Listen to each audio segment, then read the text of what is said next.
Saludos a todos, Danilo y Gloriana. Estamos de nuevo aquí estudiando la palabra del Señor. Gracias por estar aquí con nosotros.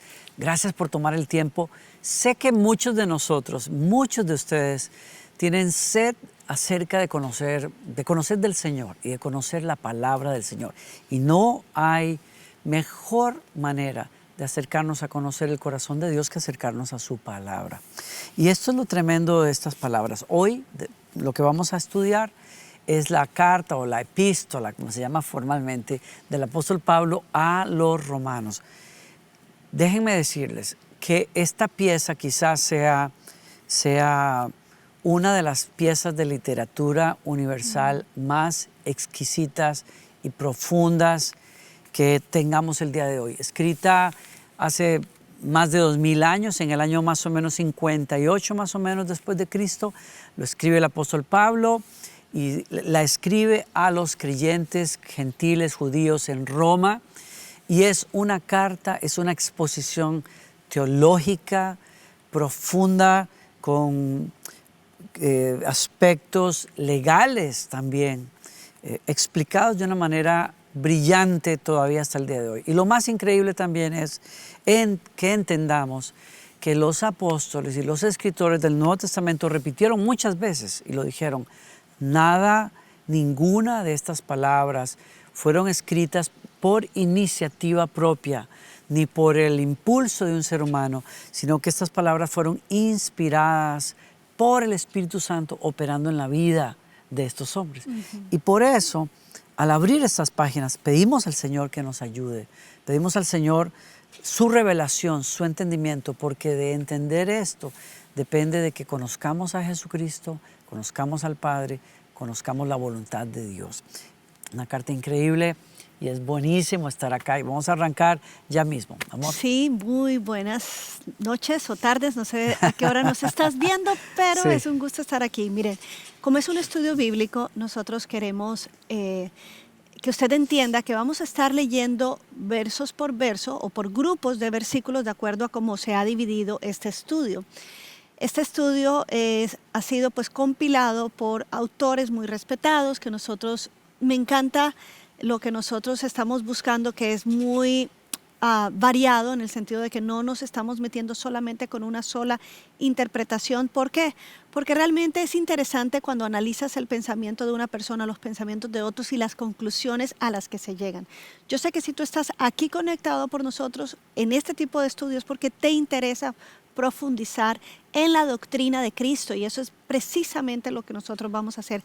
Si tú lees muy rápido y por tu cuenta el libro de Romanos, quizá vas a pasar por encima cosas muy profundas que dependen de la doctrina cristiana. Así que, bueno, ¿estamos listos? ¿Vamos a empezar? Claro que sí. Ten tu Biblia abierta, la carta del apóstol Pablo a los Romanos, capítulo 1, y por favor pon en tu chat cualquier pregunta en el chat, salúdanos, dinos desde dónde nos estás mirando y cualquier pregunta que tengas, cualquier petición de oración, por favor, queremos saber de ella. Bueno, comencemos diciendo también que la carta a los Romanos es una carta que gira alrededor del tema de Dios, la palabra Dios. Muy interesante cuando lo estudiamos, la palabra Dios aparece una cantidad de veces impresionante en esa carta. Y tiene mucho sentido, porque saltando de ese punto que acabo de mencionar, cuando entramos en materia nos damos cuenta que Pablo inicia hablando del Evangelio, las buenas noticias de Jesucristo. Y eso, el Evangelio, no es otra cosa que las buenas noticias de parte de Dios Padre a los seres humanos, a través de Jesucristo, que nos trae perdón y redención. Entonces, Pablo comienza su carta diciendo: yo, Pablo, esclavo de Cristo Jesús y elegido por Dios para ser apóstol y enviado a predicar su buena noticia, escribo esta carta. Y muy importante, debo mencionar, Gloriana y yo hemos escogido adrede la Nueva Traducción Viviente. Es una traducción de la Biblia muy fresca, muy fácil de entender. Te sugiero que busques esa traducción, la Nueva Traducción Viviente. Y Pablo usa, de entrada nomás, se se define él como el escritor, al revés de cómo lo hacemos el día de hoy, que nosotros escribimos una carta y al final ponemos atentamente... Queridos romanos, diríamos, ¿verdad? Sí, pero pero él va directo y habla de quién es él y usa dos palabras interesantes: esclavo de Jesucristo y enviado a predicar como apóstol. Dos cosas, son como dos extremos, parecen una contradicción hasta cierto punto, porque realmente la frase esclavo habla de realmente del quebranto, la humildad, la devoción que Pablo tiene hacia Jesucristo como alguien que le sirve hasta la muerte. Y lo otro, y me parece tan bonito, Gloriana, que él diga otra vez, esclavo primero y apóstol después. Sí. No sé, digo yo, pues, pienso yo que a veces a nosotros nos gustaría comenzar primero, bueno, les habla el apóstol tal y luego pues, yo soy un esclavo, pero no tendría nada de malo, pero pone un balance interesante. Y yo la creo humildad que, primero. exacto, la humildad y la autoridad. Y la autoridad. Por otro lado, él está escribiéndole a personas que viven en Roma, en donde todo el tema de la esclavitud se entiende. Se entiende que un esclavo es uno que pertenece a uno que es un dueño y un señor, y por lo tanto el esclavo hace lo que su señor dice. Entonces él adrede usa la palabra esclavo de Jesucristo, pero no solamente para hablar de él, sino para validar a Cristo. A Cristo, ¿por qué? Porque como hay judíos también dentro de los romanos, para ellos el término de siervo o esclavo de Jehová o Yahvé era muy familiar, porque se usan, digamos, Moisés mismo se proclama el mismo, yo soy un esclavo de, porque es el amo, el Señor. Entonces Pablo, al decir yo soy esclavo, y no usa la palabra de Yahvé o de Jehová, sino dice de Jesucristo, lo está levantando al nivel que es. Estamos hablando de la deidad de Jesucristo. Entonces lo deja muy claro desde el principio. Yo quiero que sepan cuáles son mis credenciales, pero a cuál Señor yo sirvo. Y creo que eso es un buen punto ahí. Muy buen punto. Lo otro que es interesante es, otra vez, apóstol, porque en términos de el Nuevo Testamento, uno que anuncia, que es enviado, ese es un apóstol de Jesucristo. En términos del Nuevo Testamento, apóstoles son aquellas personas que acompañaron a Jesucristo en su ministerio terrenal desde el mero inicio hasta el final. Lo otro, es decir, son testigos de todo lo que Él testigos hizo, directos. enseñó, testigos directos. Y lo otro, una cualidad que tenían que tener es que fueran testigos de la resurrección de Jesucristo. Exacto. Eso es muy importante. Y de eso, en ese último aspecto, Pablo pareciera quedar fuera, porque Pablo no estaba con Jesús los días de su ministerio terrenal. Pero Pablo testifica que, habiendo sido uno que quedó al final, después de todo ese proceso de muerte, resurrección y ascensión de Cristo, Jesús se le aparece a Pablo, lo recordaremos todos, camino a Damasco, cuando él, como fariseo, quería ir a encarcelar y a castigar a los cristianos. Pero Jesús mismo se le revela y Jesús mismo lo confronta y Jesús mismo lo humilla en su orgullo religioso y Jesús mismo lo instruye. Pablo dice en varias partes en sus cartas, lo que yo les estoy enseñando no me lo enseñó ningún otro ser humano.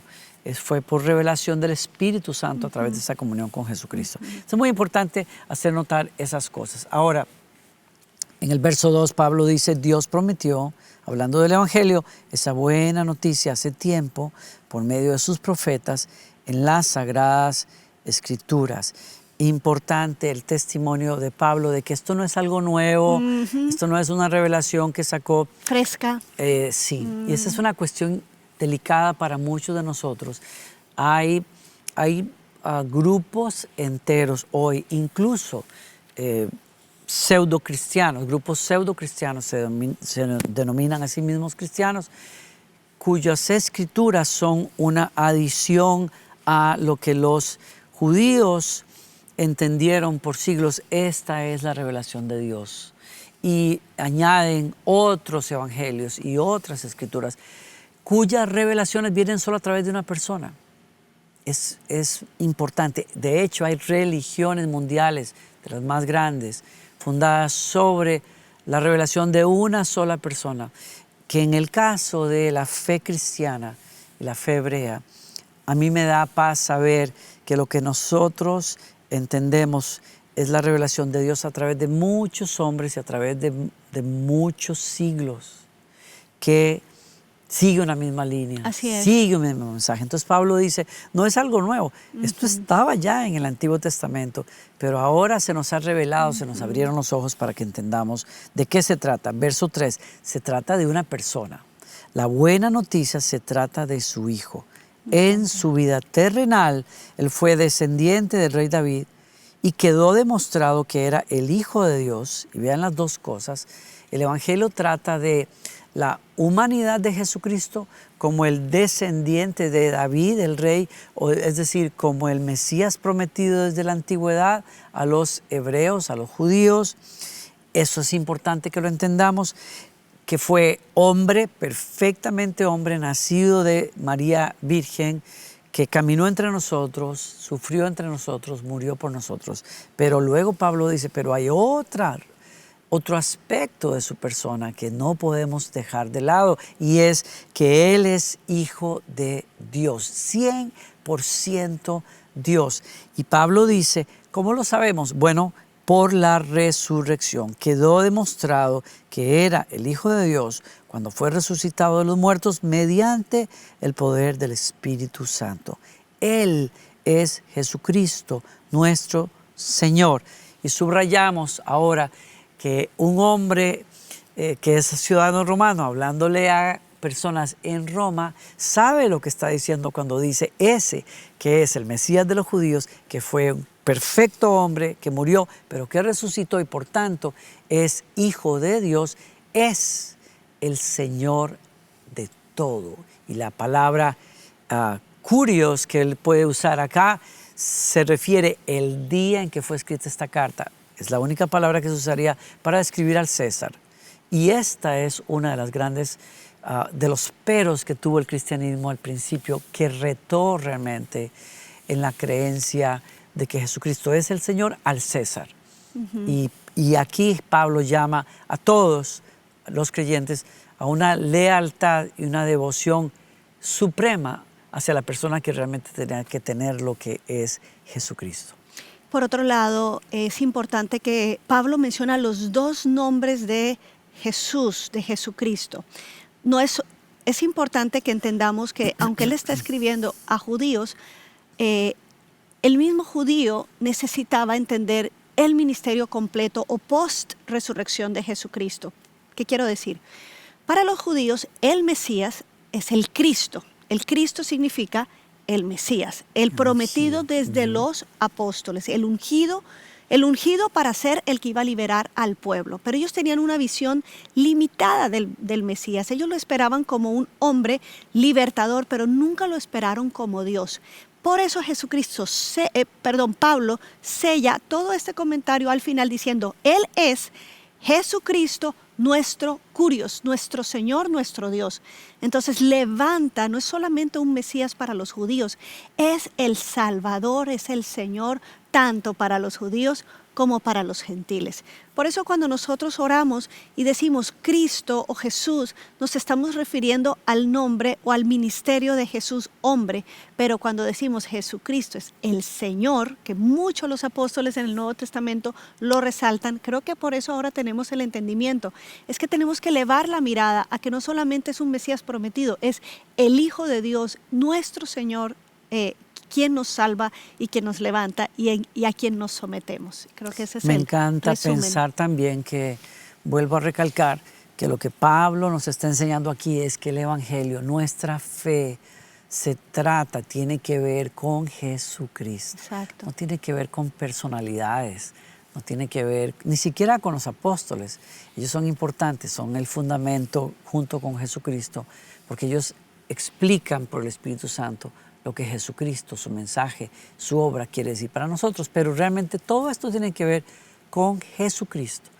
Y para los cristianos es entender que vivimos para Jesucristo. Vivimos en respuesta de lo que Jesucristo hizo y es. Y es vital que todos sepamos eso. Cuando nuestras enseñanzas enfatizan aspectos y cosas sin volver al centro, que es Jesucristo, perdemos la esencia. Así es. Él es la esencia. Y entonces él continúa diciendo en el verso 5, por medio de Cristo, Dios nos ha dado a nosotros, como apóstoles, me encanta esto, el privilegio y la autoridad de anunciar por todas partes a los gentiles lo que Dios ha hecho por ellos, a fin de que crean en Él y lo obedezcan, lo cual dará gloria a su nombre. Verso 6. Ustedes están incluidos entre los gentiles que fueron llamados a pertenecer a Jesucristo. Les escribo a todos ustedes, los amados de Dios que están en Roma y son llamados a ser pueblo santo. Que Dios nuestro Padre y el Señor Jesucristo les den gracia y paz. Bellísimas palabras para que entendamos una cosa, y es: todos estábamos incluidos en esas promesas que alguna vez se le dieron solo a los judíos o a los hebreos. Pablo nos dice, este Mesías prometido no solamente era el Salvador de los judíos, es el Salvador de los gentiles. Y ustedes y todos nosotros estamos incluidos en ese mensaje y en esa salvación.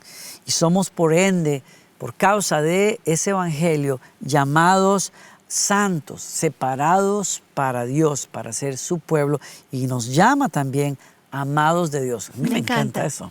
Somos la causa de que el amor de Dios fuese manifestado. Tú eres amado de Dios. Llámate a ti mismo así hoy, porque eso es lo que el evangelio te invita a hacer.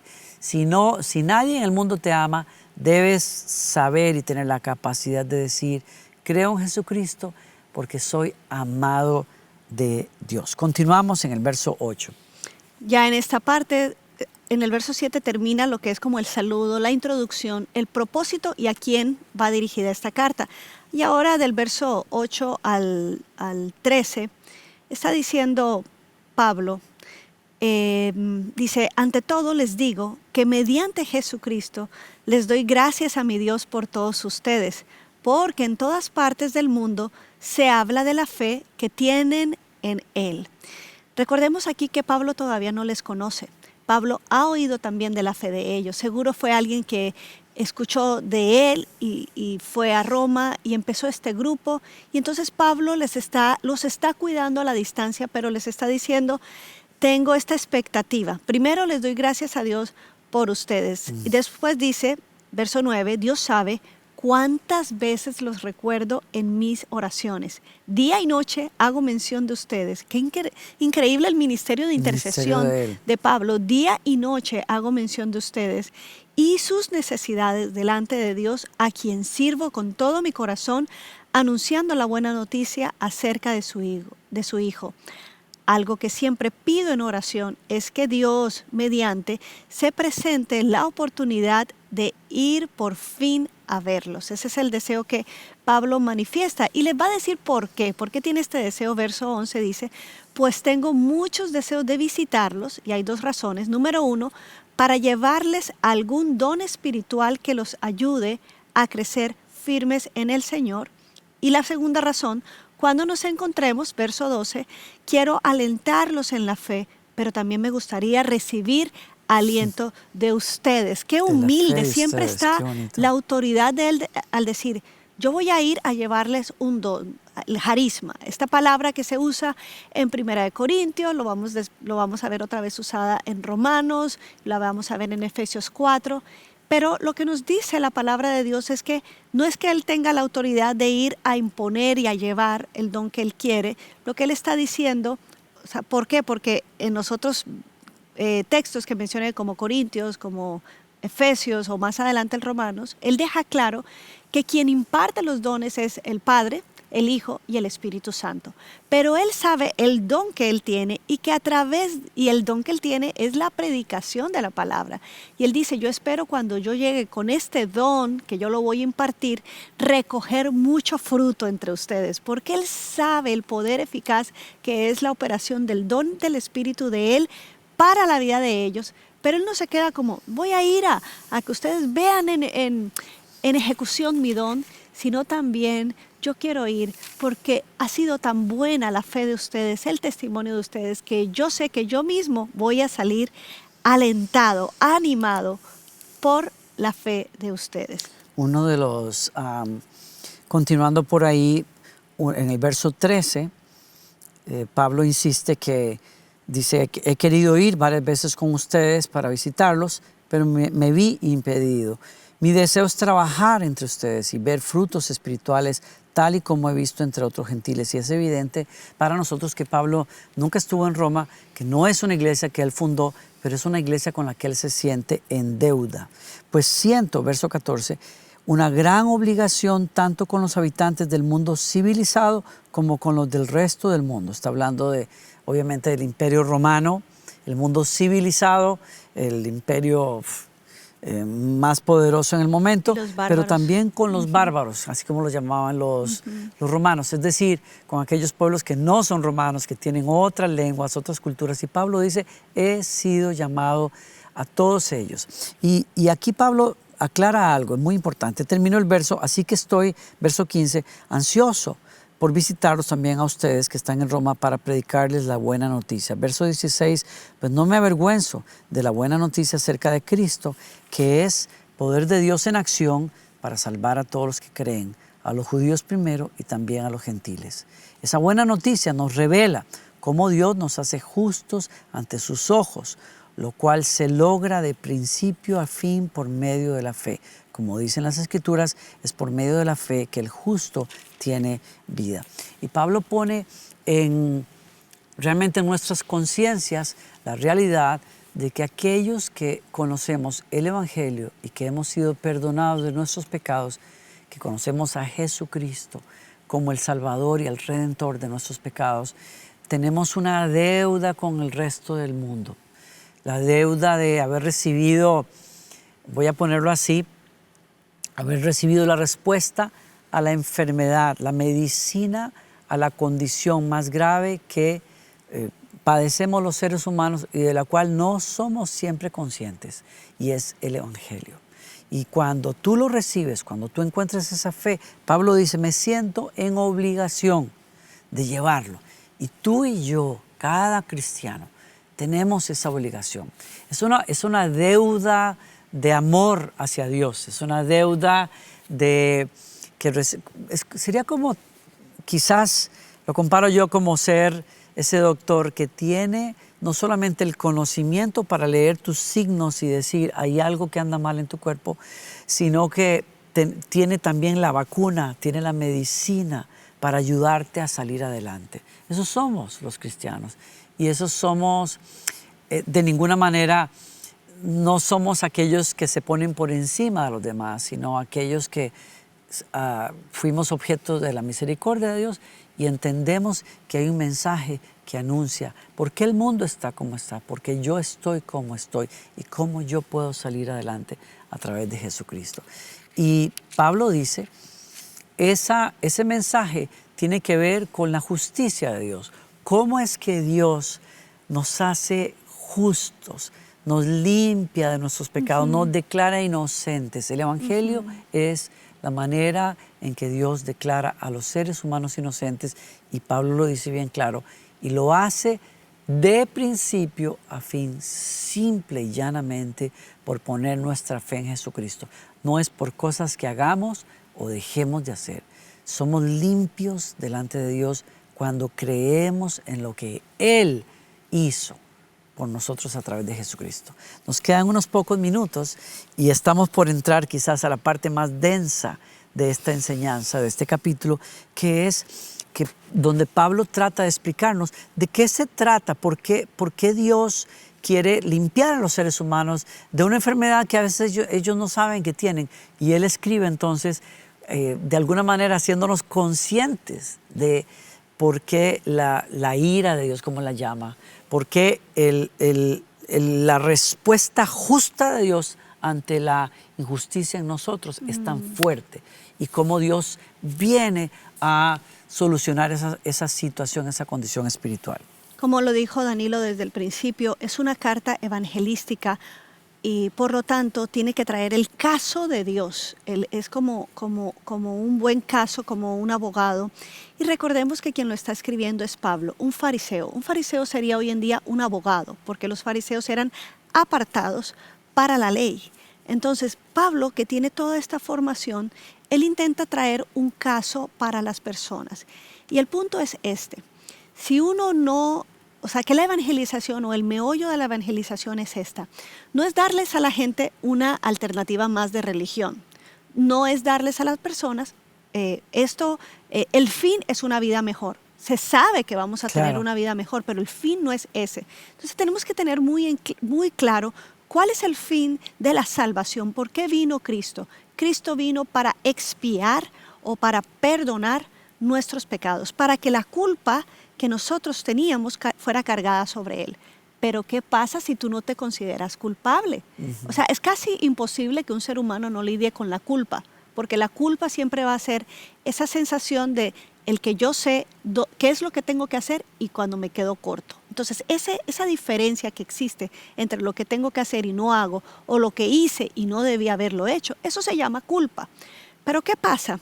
Que Pablo él es increíble porque él divide toda la carta de los Romanos, él lo divide en 4 grupos de personas. Él va a hablar a los gentiles, el segundo grupo que es en el capítulo 2, el primer capítulo es a los gentiles. Él les va a demostrar por qué ellos son culpables y por qué ellos necesitan una salvación. El segundo grupo son moralistas críticos, capítulo 2. Después él va a hablar de los judíos y por último, la raza humana en general. Entonces, ¿cuál es el primer tema que él pone aquí? Número 1, él deja en claro, Dios es un Dios justo. ¿Qué quiere decir que Dios es un Dios justo? Que Dios va a ser severo, que Dios va a castigar, que Dios no se va a hacer el de la vista gorda ni va a alivianar tu pecado y mi pecado. Dios es severo. ¿Contra qué? Según vamos a leer, Dios es implacable contra la injusticia, contra la inmoralidad, contra la impiedad. La impiedad es todo aquello que se aparta de Dios. Entonces, Dios es un Dios implacable. Por lo tanto, como dijo Danilo, pero él al ver la condición humana que no puede redimirse a sí misma, él mismo envía entonces la solución. Y la solución, dice Pablo, es su Hijo Jesucristo. Y menciona algo interesante, no sé si ya lo leíste, cuando él dice, yo no me avergüenzo de esta predicación, porque esta predicación que no depende de tus obras, sino que depende de la obra de Jesucristo, va a empezar en la fe que tú tienes y va a terminar en la fe. No va a requerir de ningún esfuerzo extra. No es una receta de fe más obras más buena conciencia, no. Entonces él está diciendo, número 1, la justicia de Dios. Dios es un Dios justo y Dios no se va a hacer el de la vista gorda. Pero segundo, o sea, contra el pecado.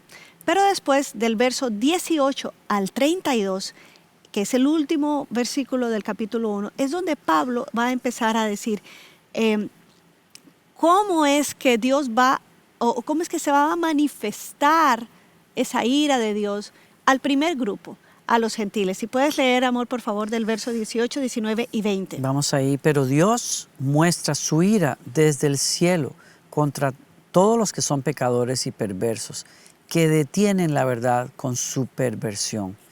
Ellos conocen la verdad acerca de Dios porque Él se la ha hecho evidente.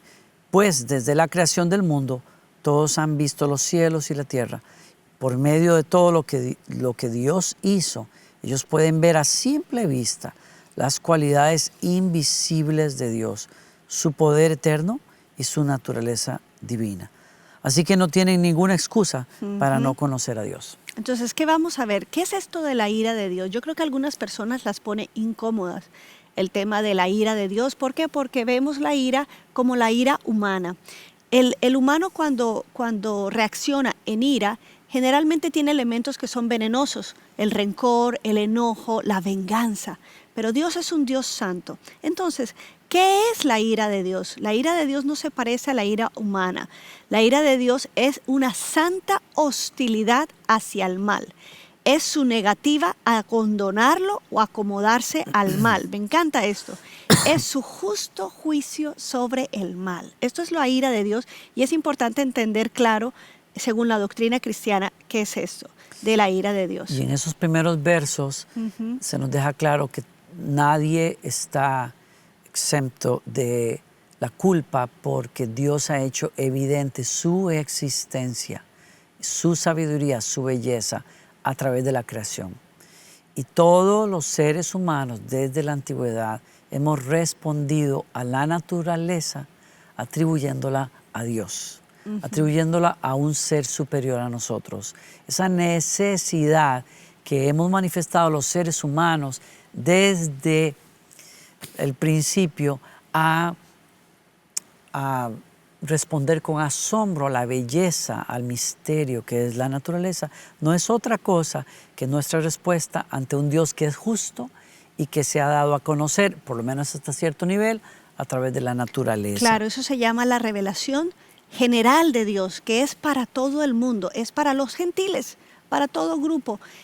Y el tema de la revelación de Dios a través de la naturaleza es hasta cierto grado de revelación. Nosotros ahí no vamos a conocer mucho de qué piensa, de qué siente Dios, pero sí vamos a entender que Dios sí se quiere manifestar y se ha manifestado. Ese es el caso de Pablo. Dios se ha manifestado y al final termina ese verso 20 diciendo, de modo que nadie tiene excusa.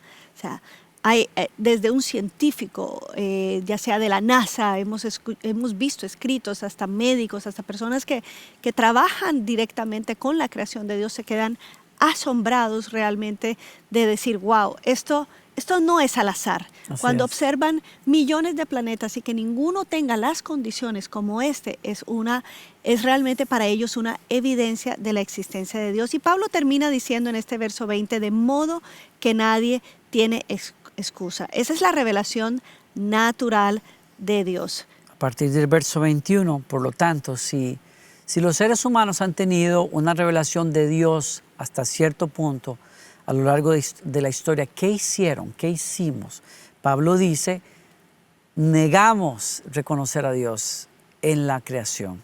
En el verso 21 dice, es cierto, ellos conocieron a Dios, pero no quisieron adorarlo como Dios ni darle gracias. En cambio, comenzaron a inventar ideas necias sobre Dios.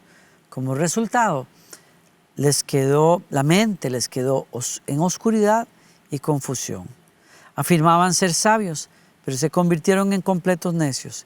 Y en lugar de adorar al Dios inmortal y glorioso, rindieron culto a ídolos que ellos mismos se hicieron con forma de simples mortales, de aves, de animales de cuatro patas y de reptiles. Y aquí Pablo apunta en esencia a nuestra inclinación a la idolatría, es decir, a poner la creación, las bendiciones, como dioses en vez de reconocer a la fuente principal. Y si en alguna época de la historia hemos visto eso pasando, es hoy. Entre más avanzó la ciencia y el conocimiento, más nos hemos propuesto negar que Dios existe. Y dirás, pues bueno, porque hay más conocimiento. No, realmente no, es porque hemos escogido no creer. Porque hemos usado el conocimiento para decir, ¿sabes qué? No quiero creer. Prefiero creer esto y esto y esto. Y negar lo que es evidente para todos nosotros. Y es la mano invisible de Dios en la maravilla del cuerpo humano o del universo o de la naturaleza. Entonces Pablo establece que hay un bloqueo que nos hemos puesto a nosotros mismos a través de argumentos, de maneras en que hemos escogido interpretar la verdad que estaba ahí al frente de nosotros. Y hemos negado a Dios la adoración que debemos darle a Dios. En el verso 24 viene la consecuencia de esta depravación mental, esta negativa mental al reconocer a Dios. Dice en el verso 24, entonces Dios los abandonó para que hicieran todas las cosas vergonzosas que deseaban en su corazón. Como resultado, usaron sus cuerpos para hacerse cosas viles y degradantes entre sí. Y cambiaron la verdad acerca de Dios por una mentira. Subrayar eso que es muy fuerte. Muy Es fuerte. importante que en el verso 24, cuando él dice, por eso, o en otra versión te va a decir, por lo tanto, él está llegando a una conclusión, hablando del mismo tema de la ira de Dios. Él dejó claro al principio que la ira de Dios se va a manifestar.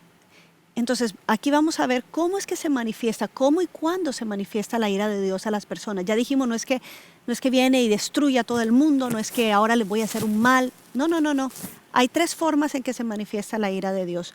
Número 1, la ira de Dios, según la palabra de Dios, se va a manifestar plenamente en el día final. La Biblia lo habla de el día venidero, el día de la ira de Dios, así lo llama.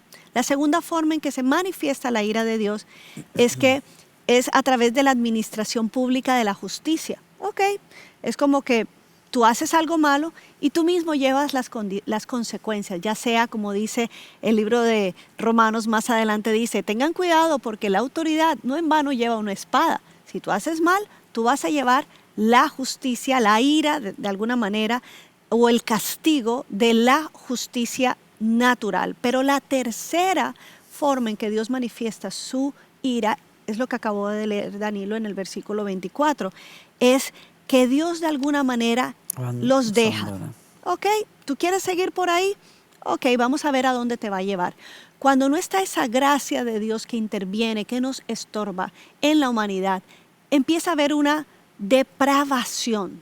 Y es a lo que está apelando Pablo. ¿Cómo es que va a ocurrir? Y así termina él su capítulo 1 en los siguientes versos. Él empieza a decir, bueno, la ira de Dios se manifiesta en que Dios dice, bueno, pues no quieren estar conmigo, yo no los voy a estorbar. Entonces, de alguna manera, cuando dice los entrega, realmente es que no está ese cuidado o ese cerco de Dios para ellos. Y por lo tanto empieza a haber una depravación, y es lo que vamos a ver. Y la negación de la verdad, dice Pablo, la negación de la verdad se refleja en darle rienda suelta a deseos engañosos en el corazón de los seres humanos.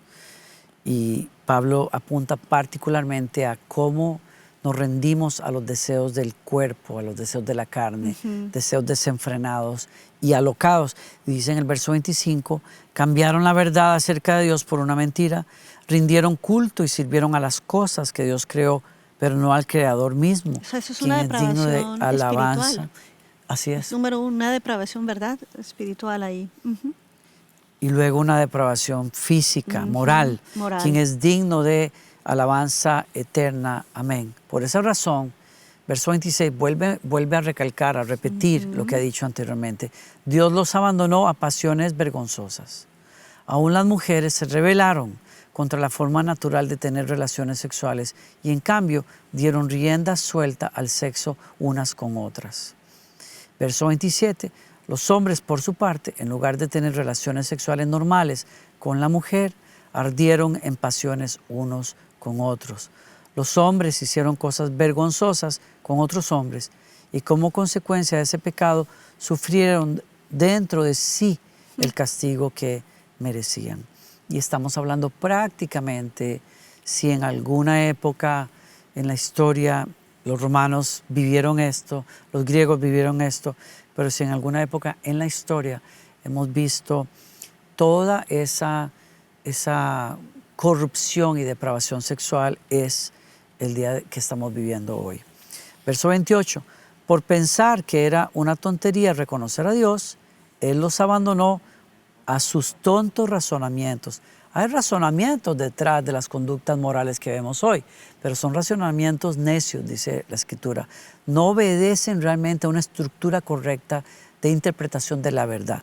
Y dejó que hicieran cosas que jamás deberían hacerse. Y viene a desplegar una serie, una gama de situaciones en las relaciones interpersonales, destructivas, vicios. Verso 29, se llenaron de toda clase de perversiones, pecados, avaricia, odio, envidia, homicidios, peleas, engaños, conductas maliciosas y chismes.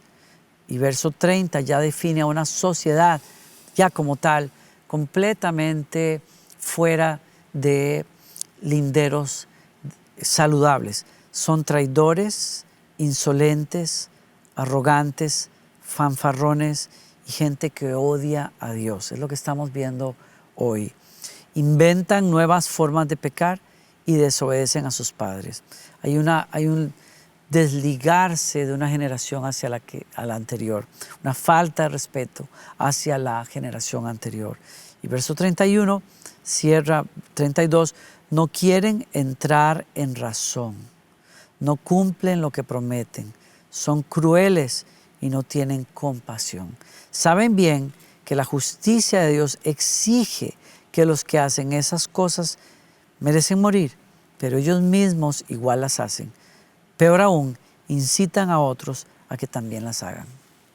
Entonces el verso 32, cuando él dice, saben bien, es el dictamen. Como les estoy diciendo, él está presentando un caso en donde necesita evidenciar que hay culpa, que necesitamos ser libres, es lo que le está diciendo a los judíos. Y al final dice, saben bien que el veredicto es la muerte. Pero no importa, no pueden salir y por lo tanto no solamente lo siguen practicando ellos, sino que animan a los demás a que lo hagan. Y aquí vemos realmente la condición depravada de muchas formas, mental, moral, espiritualmente y relacionalmente también de estos gentiles, de esta generación que no es muy diferente a la del día de hoy. Así es que tenemos un tremendo camino por delante. La carta del apóstol Pablo a los Romanos, este ha sido el capítulo 1. Cualquier pregunta, escríbenos en el chat. Cerramos con una nota importante y es, a pesar de esa descripción, Jesucristo es la respuesta de Dios para hacer una nueva humanidad, una humanidad que se basa en el perdón y la gracia de Dios y que construye a base de la verdad. Somos amados, somos perdonados. Jesucristo es el Señor y sometiéndonos a Él, a obedecerle, a Él, podemos ir en ese propósito original que Dios tiene. Dios nos llama a que le adoremos, a que le pongamos en el primer lugar hoy. Si no conoces a Jesucristo como tu Salvador, ¿por qué no le abres el corazón hoy? Si tu vida, cuando lees esto, dices, wow, parece que estuvieran describiendo a mi familia, mi vida. Así somos nosotros, hemos estado todos allí. Pero Jesucristo tiene el poder de sacarte de ahí. Amén. Ábrele el corazón hoy. Y si eres un creyente que has estado por ahí flotando en estas realidades de la sociedad y dices, ¿qué pasó conmigo? Vuélvete al Señor hoy. Oramos, Gloriana y yo, que la presencia del Señor y sobre todo la verdad de Dios, que lo que hoy hemos leído y expuesto, que no son nuestras ideas, es la verdad del Evangelio que nos fue confiada, que esa verdad te abra los ojos a ti como nos los abre a nosotros. Y que al ver la realidad de donde estés, oro en el nombre del Señor, que le rindas tu corazón a Jesucristo. Señor, te lo rendimos, nos volvemos a ti, Señor. Renunciamos a adorar a la creación por encima de ti. Tú eres nuestro Creador, tú eres nuestro Señor y tú eres el Salvador del mundo que en Cristo Jesús viniste a perdonarnos. Límpianos de nuestros pecados y enséñanos a caminar en tu voluntad, Señor. Sí, Señor. En el nombre de Jesús. Amén. Qué gusto estar juntos otra vez. Bueno, emocionados de seguir con este estudio del libro de Romanos. Que el Señor les bendiga grandemente a todos. Nos vemos la próxima.